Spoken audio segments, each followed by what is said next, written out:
بات چل رہی تھی دین کی لیے صحابہ کی قربانیاں. حضرت عمار بن یاسر رضی اللہ عنہ، انہوں اور ان کے والد یاسر اور ان کی امی سمیہ، یہ تین لوگوں نے اسلام قبول کیے. ظالم ابو جہل نے ان تینوں پر بے حد ظلم کرتا، طرح طرح کی تکلیفیں پہنچاتا.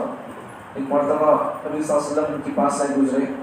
نبی صلی اللہ علیہ وسلم ان کے لیے بشارت دی، اے آل یاسر، تمہارے لیے اللہ تعالیٰ جنت عطا کرے گا.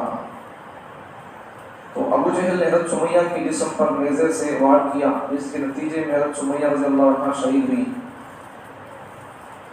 اسلام کی خاطر سب سے پہلی شہید خاتون یہی حضرت سمیہ ہے. حضرت عمار رضی اللہ عنہ بے یار و مددگار تھے، انہیں گھنٹوں پانی میں ہوتے دیے جاتے تھے، تپتی ریت اور چلچلاتی دھوپ پہ کھڑا کر دیا جاتا، جلتی آگ پر لٹا دیا جاتا. ان تمام حالتوں میں زبان پر لفظ اللہ ہی رہتا. حضور صلی اللہ علیہ وسلم ان کی یہ حالت دیکھ کر ان کے سر پر ہاتھ پھیر کر دعا فرماتے، اے آگ تو ابراہیم کی طرح عمار پر بھی ٹھنڈی ہو جا. تو کافر لوگ ان کو اسلام لائے تو ستاتے تھے، ان کو پانی میں ڈباتے تھے اور پھر دھوپ میں ان کو ریت کے اوپر لٹا دیتے تھے. تو نبی صلی اللہ علیہ وسلم کے لیے دعا کرتے ہیں کہ اے آگ تو جیسا ابراہیم علیہ السلام کی جو ٹھنڈی ہو گئی تھی ویسا یا عمار کے لیے بھی ٹھنڈی ہو جا. ایک بار مشرکوں نے پانی میں ہوتے دیے، ڈبکی ان کو پانی میں ڈبائے تو حواس ان کے کھو گئے، ہوش ان کے کھو گئے. تو اس وقت ظالموں نے ان کے زبان سے اسلام کے خلاف میں بات نکلوا دیا جو ان کو پسند نہیں تھی. تو انہوں بھائی میرا ایمان ہے چلا گیا بول کر انہوں پریشان تھے. روتے روتے نبی صلی اللہ علیہ وسلم کے پاس جاتے ہیں، زبان سے کفر کی بات نکل گئی، نہیں بولنے کی بات، دل میں تو ایمان ہے.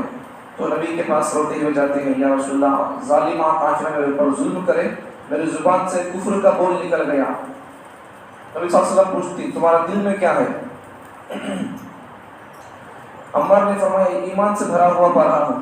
دل تو ایمان سے بھرا ہوا ہے لیکن زبان سے کافر ظلم کرے بول کر اس وقت میں میرے زبان سے میری گوشت ہو گئی تھی، یہ لوگ میری زبان سے کفر کی بات نکال دی.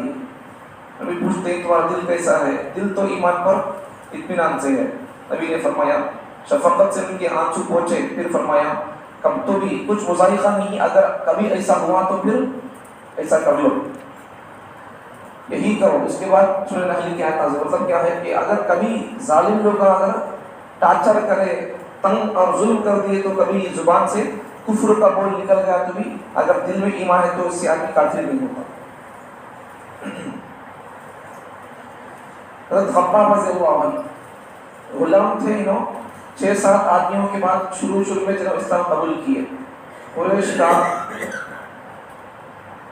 قریش کے ظلم کا یہ بھی نشانہ بن گئے. قریش نے مکے کے کافر لوگوں نے ایک دن زمین پر ان کو لٹا کر، زمین پر آگ رہتی ہے، آنچ کوئلے، تو جلتی سو آنچ کے اوپر خباب رضی اللہ عنہ پر سلا ڈالتی ہیں تو ان کی چربی سے، ان کے خون سے وہ آگ بھی بجھ جاتی تھی.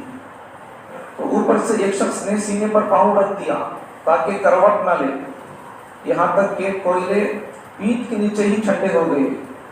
بعد میں عرصے کے بعد، زمانہ گزرنے کے بعد میں ان سے پوچھے بھائی تمہارے اسلام کے لیے قربانیاں کیا ہیں؟ دونوں بتاتے ہیں مدتوں کے بعد خباب نے اپنی جلی ہوئی پیٹھ بتائی تو سفید برس کے جیسا، مار لگو پھوڑے لگو سوکھے سر کا ایسا ان کو ہاں چل کو ہے سکتی.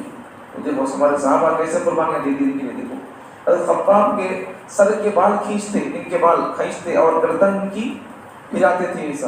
مگر خباب رضی اللہ عنہ اسلام پر مضبوط رہتے تھے، وہ اسلام چھوڑتے تھے، اسلام کی رسی کو مضبوطی سے تھامے رکھا. انمار دہکتی سلاخوں سے ان کا سر داغتی تھی، ان کی آنکھیں تھی. تو ان کی آنکھیں کیا کرتی تھی عورت؟ تو ان کو کیا لوہے کی کٹیاں جلا کر ان کے سر پر، ان کے جسم پر داغتی تھی عورت. حضور صلی اللہ علیہ وسلم نے حضرت خباب کے حق میں دعا فرمائی، اللہ تو ہی خباب کی مدد کر. نبی ان کے لیے دعا کرو تکلیف اٹھانے والے صحابہ کے لیے. آگے حضرت فقیہ رضی اللہ عنہ جن کا نام افلح تھا، ان کے پاؤں میں رسی باندھ کر انہیں پتھریلی زمین پر گھسیٹا جاتا تھا.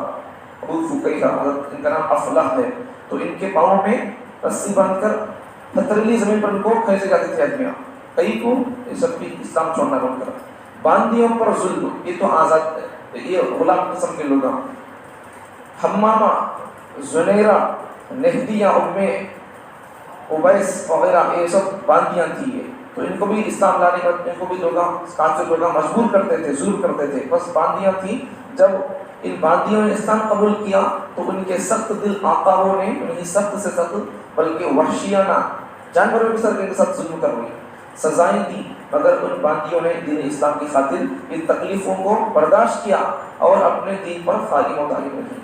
حضرت مصعب بن عمیر رضی اللہ عنہ، حضرت مصعب رضی اللہ عنہ خوبصورت اور خوش پوشاک نوجوان تھے، اچھے مالدار گھرانے کے تھے، وہ بھی نوجوان تھے، بڑے ٹاٹ باٹ کی زندگی گزرتی رہتی ہے۔ دار ارقم میں آ کر اسلام قبول کیا، اسلام کے شروع زمانے میں انہوں نے اسلام قبول کیے، جب اسلام وائرل نہیں ہوا باہر ابھی کھلم کھلا، جب مسلمان ہوئے تو گھر والے ناراض ہوئے، مگر حضرت مصعب رضی اللہ عنہ نے گھر والوں کی ناراضگی کی کوئی پرواہ نہ کی۔ انہوں نے اسلام قبول کیا تو گھر والے ماں باپ سے ناراض ہو گئے، تو انہوں نے ماں باپ ناراض ہے بلکہ انہوں نے اسلام چھوڑے نہیں۔ اور ماں باپ کو راضی کرنا کب تک؟ جب ماں باپ کی بات ہے کیا اللہ رسول کی بات سے ٹکراتی نہ ہو، تو تب ان کی ہمیں خدمت کر سکتے، ان کی بات مان سکتے۔ جب ماں باپ کی بات اللہ رسول کی بات سے ٹکراتی ہے تو پھر ہمیں ماں باپ کی بات ہمیں ماننے کی اسلام ہمارے کو پرمیشن نہیں دیتا۔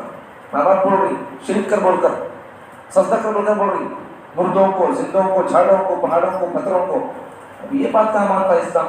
اسلام یہ کرنے کا پرمیشن کا دیتا ہے۔ ماں باپ کی بات بھی حد تک، جب تک ماں باپ کی بات اللہ رسول کی بات سے ٹکراتی نہیں تب تک ان کی بات مان سکتے ہیں، لیکن جب ماں باپ کی بات اللہ رسول کی بات سے ٹکراتی ہے، شرک پر مجبور کر رہی تو اس وقت کی بات بھی ماننے کی اسلام اجازت نہیں دیتا۔ تو ماں باپ ناراض ہو گئی اسلام قبول کرے بول کر، اب ماں باپ کی بات مان کو اسلام چھوڑ دینا یا پھر اللہ رسول کی بات مان کو اسلام پر آئے؟ اسلام پر تھے نا، ماں باپ ناراض تھے تو ان کی ناراضگی کو انہوں پرواہ نہیں کی ہے۔ ان کی ماں نے انہیں تنہائی کی قید میں ڈال دیا، ان کی ماں نے کیا کروا لی؟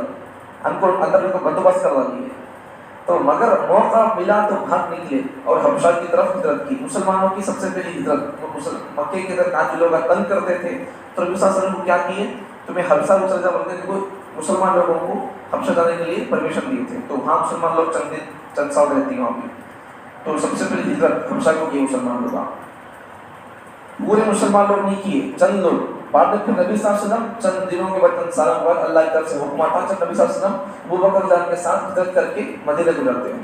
تو یہ شروع میں مسلمان لوگوں کو نبی صلی اللہ علیہ وسلم حبشہ کی طرف ہجرت کرنے کے لیے، مکہ چھوڑ کو حبشہ جانے کے لیے بولتے ہیں۔ تو انہوں بھی جب شروع میں جب مسلمان لوگ، عثمان رضی اللہ عنہ بھی تھے پہلے ہجرت کرنے والوں میں، تو انہوں بھی اس وقت حبشہ کو چل گئے تھے۔ حبشہ سے لوٹ کر آئے تو پھر ظلم کا سلسلہ شروع ہوا، اب حبشہ کو جہاں کو جلدی والا پھر آگے تو پھر مکے کے کافی لوگوں نے ستنا شروع کی، پھر دوسری مرتبہ حبشہ کی طرف ہجرت کی۔ حضرت سہیل بن سنان رومی، حضرت سہیل بھی دار ارقم میں مسلمان ہوئے۔ دار ارقم یہ مسلمانوں کا ایک مسلمان آدمی کا صحابی کا گھر تھا، پہاڑ صفا پہاڑ کے پاس، تو مسلمان لوگ وہاں نماز پڑھتے تھے چھپ چھپا کر، تو وہاں سہیل رضی اللہ عنہ نے اسلام قبول کی۔ یہ روم سے آئے تھے، شروع میں اپنے اسلام لانے کو پوشیدہ رکھا، اسلام کو چھپا کو رکھے، پھر ایمان کی غلط نے گوارا نہ کیا تو کھلم کھلا اسلام کا اعلان کیا۔ اب اسلام جب عطر لگے تو کیا ہوتا ہے؟ خوشبو پھوٹتی ہے۔